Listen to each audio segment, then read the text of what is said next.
times when you have to wear a tank top even though it snowed. Because let's be real, it's spring.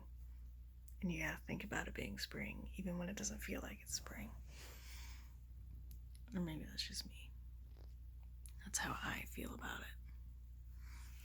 Because I feel very strongly that you should always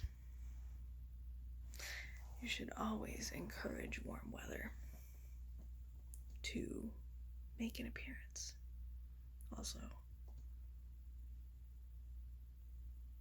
staring, rude. It's late, clearly. Been working on this a lot. It's funny because before COVID, I worked on coloring pages once a week at craft night with my friends to give me opinions about colors, because they're wonderful people who just have opinions about colors.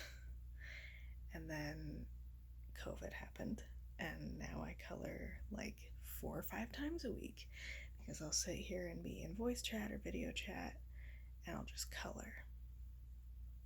And that's what I do with my night, so that I'm not just sitting with my phone, because I already spend so much time on my phone during the day at work, for work, not for work.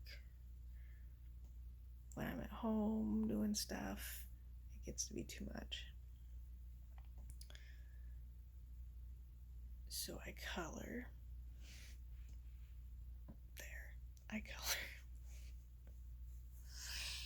What am I saying?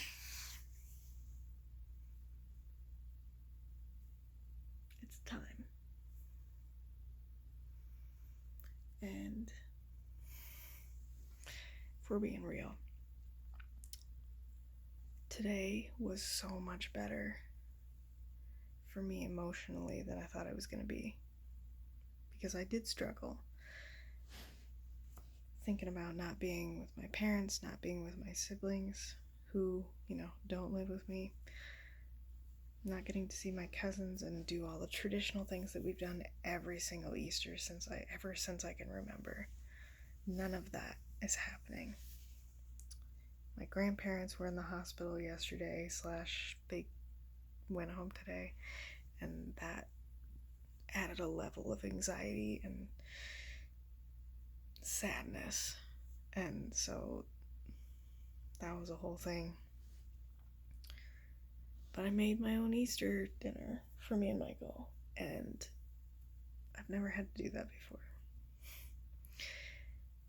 This past year has been weird because we didn't go home for Thanksgiving because it wasn't realistic to do so. And so we made a Thanksgiving dinner here.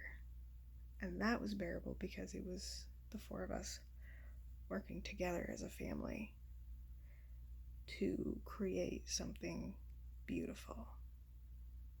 Create an experience that we could look back on and be like, yeah, that was good. Today was not that. We were 2 separate units in the same town, surviving. And then we both called our parents in a video chat and caught up, and that was good, but it's still like my heart.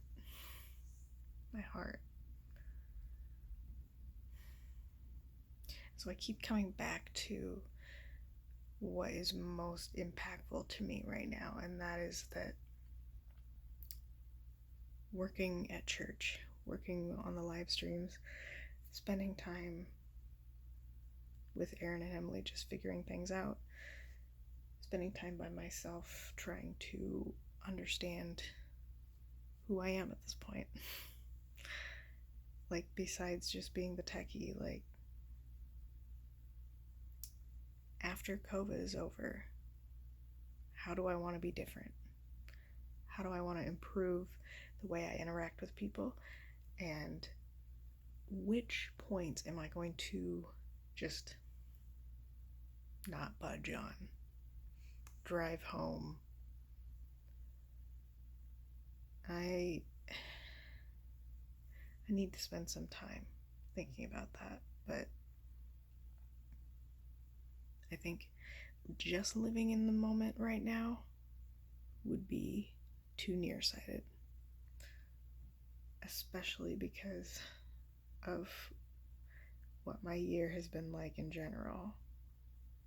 Starting especially in February, there's no reason to be that nearsighted.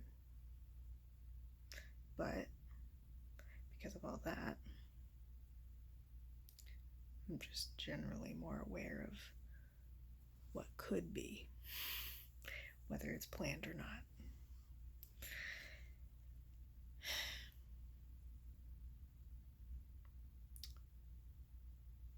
Yeah, it's food for thought.